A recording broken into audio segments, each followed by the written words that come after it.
அஸ்ஸலாமு அலைக்கும் வரஹ்மத்துல்லாஹி வரகாத்துஹு. இன்றைக்கி எங்கள் வீட்டில் சிக்கன் கறி, சிக்கன் பொரியல், சுவர் ரொட்டி கிரேவி. இப்போ சிக்கன் பொரியலுக்கு மசாலா தடவி ஊற வச்சுக்கிறோம். ஒரு 5-6 பீஸ் சிக்கன் எடுத்துருக்குது. காஷ்மீரி மிளகாய்த்தூள், இஞ்சி பூண்டு பேஸ்ட்டு, கார்ன்ஃப்ளவர் மாவு, உப்புத்தூள், ஒரு முட்டையும் ஊற்றிக்கிறேன். ஊற்றி எல்லாத்தையும் நல்லா கலந்து விட்டுக்கிறோம்.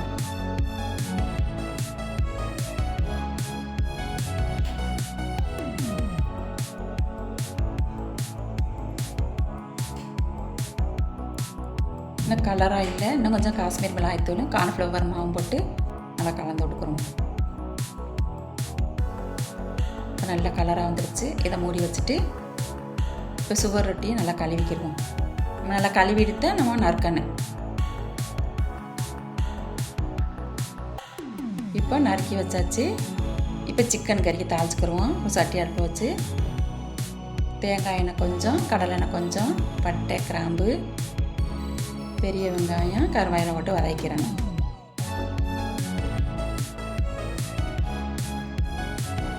நல்லா வதங்கிடுச்சு. இப்போ தக்காளி பழம், வெங்காயம் இல்லை, பச்சை மிளகாய் இதையும் நல்லா வதக்கிட்டு காஷ்மீரி மிளகாய்த்தூள், இஞ்சி பூண்டு பேஸ்ட்டு, கறி மசாலா தூள் இது எல்லாத்தையும் நல்லா எண்ணெய் பிரிஞ்சு வர்ற வரைக்கும் வதக்கிறேன்.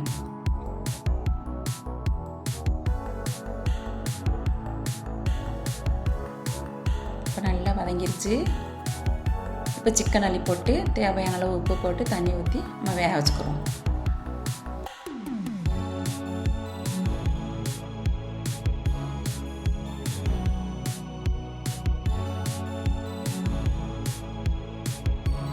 இப்போ நம்ம சுவர் ரொட்டிக்கு தாளிச்சுக்கிடுவோம். ஒரு சட்டி அடுப்பில் வச்சுட்டு கொஞ்சமாக கடலெண்ணெய், சின்ன வெங்காயம், கருவேப்பிலை வதக்கிக்கிட்டு ஒரு சின்னதாக தக்காளி பழம் போட்டுக்கிறேன்.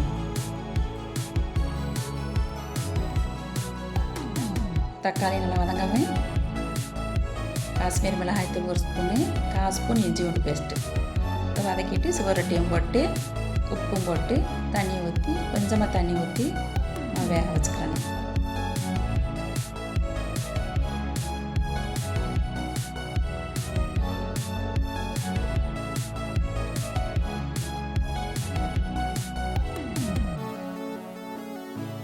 இப்போ சிக்கன் நல்லா கொதிச்சுக்கிட்டு வந்துருச்சு.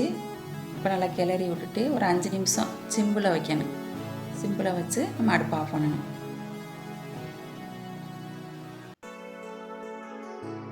நல்லா எண்ணெய் பிரிஞ்சு வந்துருச்சு. நல்லா சிக்கன் வெந்துருச்சு. இப்போ மல்லி இலையை போட்டு அடுப்பை ஆஃப் பண்ணிட வேண்டியது. சிக்கன் கறி ரெடி.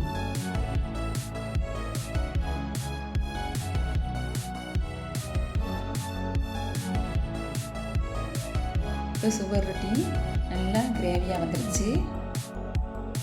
எண்ணெய் பிரிஞ்சு நல்லா வந்துருச்சு. இதையும் அடுப்பு ஆஃப் பண்ணிட வேண்டியது. சுவர் ரொட்டி ரெடி. சூப்பராக இருக்கும், செஞ்சு பாருங்க. இப்போ நம்ம சிக்கனை பொரிச்சுக்கிடுவோம். ஒரு சட்டி அடுப்பு வச்சுட்டு எண்ணெய் ஊற்றி ஒன்றா போட்டு எடுத்துக்கிறோம்.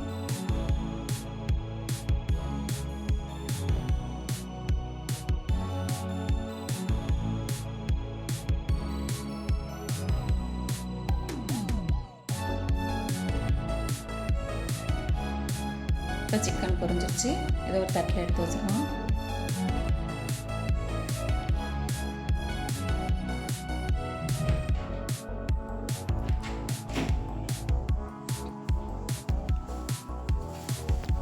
இப்போ சிக்கன் பொரியல், சிக்கன் கறி, சுவர் ரொட்டி கிரேவி, ரசம் ரெடி.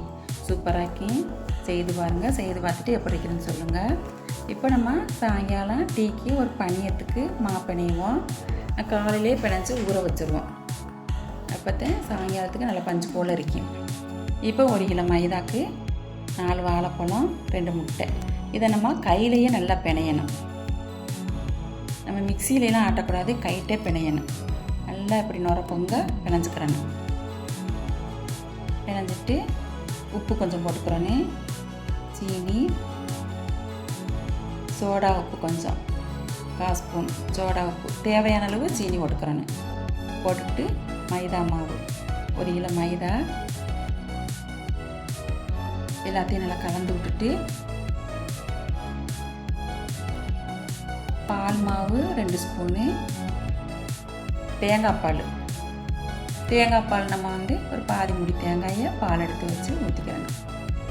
நம்ம கைட்டு தான் பிணையணும் எல்லாத்தையும். நம்ம காலையிலே பிணைஞ்சு வச்சு நம்ம சாயங்காலம் டீக்கு சுட்டோம்னா நல்லா பஞ்சு போல் இருக்கும், சூப்பராக இருக்கும். இந்த பதத்துக்கு நம்ம பிணைஞ்சிக்கிறணும். ரொம்ப தண்ணியாகவும் போகக்கூடாது, ரொம்ப கெட்டியாகவும் இருக்கக்கூடாது. பிணைஞ்சு ஊற வச்சிடணும். நம்ம பிணைஞ்சதோடு சுடக்கூடாது. இதை நான் காலையில் ஒரு 10 மணிக்கு பிணைஞ்சு வச்சுட்டேன். சாயங்காலம் டீக்கு 4 மணிக்கு. இது எங்கள் ஊரில் கல்யாண வீட்டு பணியம்பா. கல்யாண வீட்டில் இப்படி தான் சுடுவா. ஒரு சட்டியில் அடுப்பில் வச்சுட்டு எண்ணெயை நிறைய ஊற்றிக்கிறணும். ஊற்றி நம்ம கொஞ்சம் கொஞ்சமாக ஊற்றி எடுக்கணும். ஒரு பக்கம் பொன்னிறமாக வரவும் திருப்பி போட்டு அதுவும் பொன்னிறமாக வரவும் எடுத்துடணும். சூப்பராக இருக்குது இந்த பனியா. இப்போ வெந்துருச்சு. இப்போ எடுத்துடணும்.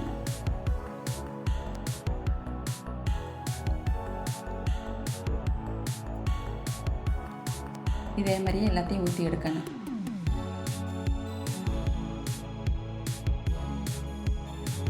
எங்கள் ஊரில் கல்யாண வீட்டில் தான் இப்படி பனியை சுடுவோம். சூப்பராக இருக்கும். செஞ்சு பாருங்கள். செய்து பார்த்துட்டு எப்படி இருக்குதுன்னு சொல்லுங்கள்.